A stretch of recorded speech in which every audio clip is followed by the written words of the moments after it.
రైతులకు ఈ కాంగ్రెస్ ప్రభుత్వం ఏ విధంగా అన్యాయం చేస్తుంది? గడిచిన 2.5 సంవత్సరాల కాలంగా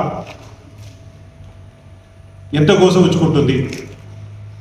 ఇవాళ మా ప్రెస్ మీట్ ముఖ్య ఉద్దేశం ఏంటంటే, కడెం ప్రాజెక్ట్ నుంచి నీళ్లు ఇవ్వాలి, రైతులకు వదలాలి, కానీ కిందికి వదిలిపెడతారు. అక్కడెక్కడో ఆంధ్రాలో చంద్రబాబు నాయుడు కోసం కిందికి వదిలిపెడతారు తప్పితే ఇక్కడున్న రైతులకు మాత్రం ఇస్తలేదు.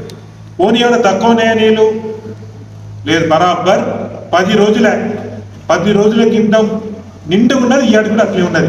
ఈ మీటింగ్లు అంటారు, ఇయ్యాలంటారు, రేపులు అంటారు, నాకు అర్థమవుతుంది. అది 10 సంవత్సరాలు బీఆర్ఎస్ పార్టీ గవర్నమెంట్ ఉండగా ఇంజనీర్లకు స్ట్రేట్ ఇన్స్ట్రక్షన్స్ ఉండేది, నీళ్లు ఫుల్ ఉన్నాయా రైతులకు ఇచ్చేయండి. ఇప్పటి వరకు అసలు ఆగస్టు ఇవాళ 6వ తారీఖు, గడిచిన బీఆర్ఎస్ పార్టీ గవర్నమెంట్లో అసలు 6వ తారీఖు వరకు ఎక్కడ నీళ్లు ఇయ్యని దాఖలాలు లేవు. ఎమ్మెల్యేలకు పట్టింపు లేదు, అధికారులకు ఇన్స్ట్రక్షన్స్ లేవు, రైతులను మోసపెట్టుకుంటారు. ఇంతకుముందు మా పెద్దలు మాట్లాడినట్టు అంటే నీళ్లు కేసీఆర్ మంచిగా ఇచ్చిండు, కరెంటు బ్రహ్మాండంగా 24 గంటలు ఇచ్చిండు, పంటలు మంచిగా పండినాయి, కొనుగోలు మంచిగా అయినాయి, రైతు బంధు రైతు బీమా మంచిగా పడ్డది, గిట్టుబాటు ధర మంచిగా వచ్చింది. మరి ఈ ప్రభుత్వం వచ్చినాక ఏమవుతుంది?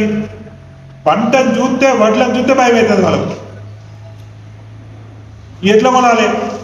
దానికి ఎమ్మెల్యేలకైతే సంతోషం అవుతుంది. ఆ వడ్లను చూస్తే వాళ్ళ కమిషన్లు, వడ్లను చూస్తే పైసలు గుర్తొస్తారు. మొన్నటి సీజన్లో వడ్ల కొనుగోలు పెద్ద ఎత్తున స్కామ్ జరిగింది. రైతులందరూ ఏ కళ్ళాల కాడికి పోయినా రైతులను తిట్టినోళ్ళు ప్రతి ఒక్కరు తిట్టుడే ఈ ప్రభుత్వాన్ని, ముఖ్యమంత్రి. ఎమ్మెల్యేలు అయితే ఒక్కటంటే ఒక్క ఊరు ఖర్చు లేదు, ఒక కళ్ళం కాడి ఖర్చు లేదు, ఒక ఇన్స్ట్రక్షన్ లేదు, కథ లేదు, కార్యక్రమం లేదు. దివాకర్ రావు గారు ఎమ్మెల్యే ఉండగా కడెం నుంచి రాకపోతే 2 దఫాలు 2015 అంటే మన గూడెం లిఫ్ట్ ఓపెన్ చేసినాక వెంటనే ఇట్లాంటిది ఒక సమస్య వచ్చింది. అంటే వాటర్ లేకుండే, ఇట్లా వాటర్ నుండి ఇవ్వకపోవడం కాదు, వాటర్ లేకపోతే అప్పుడు ఒకసారి ఇచ్చారు, వర్షాకాలం ఇచ్చారు. ఇంకొకసారి కరోనా సమయంలో అప్పుడు ఒకసారి ఇబ్బంది అంటే అప్పుడు కూడా ఇచ్చారు. అంటే అటు కడెం నుంచి ఇయ్యరు, ఇటు గూడెం నుంచి ఇయ్యరు. ఏమన్నంటే తాగునీటికి అంటారు. అరే ఫుల్ ఉంది భయ్, నీకు వాటర్ తక్కువ ఉంటే మాకు ఫస్ట్ తాగునీరు, తర్వాత సాగునీరు అనొచ్చు. ఫుల్ ఉన్నాక నీకు సాగునీరుకి ఇవ్వాలి కదా. ఇది కొత్తగా మీరు చేస్తుంది కాదు కదా. కడెం ప్రాజెక్ట్ ఉన్నప్పటి నుంచి ఈ ప్రాంతం అంతా కూడా వాటర్ ఫుల్ ఉన్నాయంటే ఆటోమేటిక్ ఇవ్వాల్సిందే, ఇచ్చేదానికి ఇబ్బంది అవుతుంది. ఇక దివాకర్ రావు ఎమ్మెల్యే ఉన్నప్పుడు గూడెం లిఫ్ట్ కాడ ఏదైనా సమస్య వచ్చిందంటే రాత్రి అక్కడ బెడ్షీట్ వేసుకొని పండుకున్నారు. అంటే ఎమ్మెల్యే అక్కడ ఉంటే పని తొందరగా అవుతుంది, రైతులకు తొందరగా నీళ్ళు వస్తాయని చెప్పేసి. మాకు గుర్తుంది, ఒక 3-4 సంవత్సరాల క్రితం కడెము వరద వచ్చింది, నీళ్ళు గేట్ తీస్తే గేట్ క్లోజ్ కాలేదు. మరి ఇది కాకపోతే ఎట్లా అని ఒక 15 రోజులు దాన్ని వెంబడి పడి దాన్ని రిపేర్ చేయించి మళ్ళా ఆగస్టు 1st వీక్లో 1వ తారీఖు 2వ తారీఖు వాటర్ చేయడం జరిగింది. అంటే గత ప్రభుత్వంలో అప్పటి ముఖ్యమంత్రి కేసీఆర్ గారు, అప్పుడున్న ఎమ్మెల్యేలు రైతుల కోసం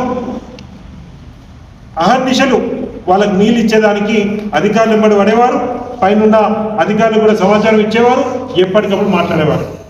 ఇక ఇప్పుడున్న ఎమ్మెల్యేలకు వాళ్ళ పని అంటే పైసా పైసా పైసా. రైతులకు నీరు అంటే ఎంత ఇష్టమో ఈ మంచిర్యాల ఎమ్మెల్యే పైసలంతా ఇష్టం ఉన్నారు. అది తప్ప రైతుల కష్టాలు తెలుస్తలేవు. బీఆర్ఎస్ పార్టీ పక్షాన డిమాండ్ చేస్తున్నాం, వెంటనే కడెం నీళ్లు ఈ మంచిర్యాల నియోజకవర్గం, అదేవిధంగా అటు జన్నారం కానీ ఆ ఖానాపూర్ నియోజకవర్గం సంబంధించిన రైతులకు కానీ వెంటనే విడుదల చేయాలి.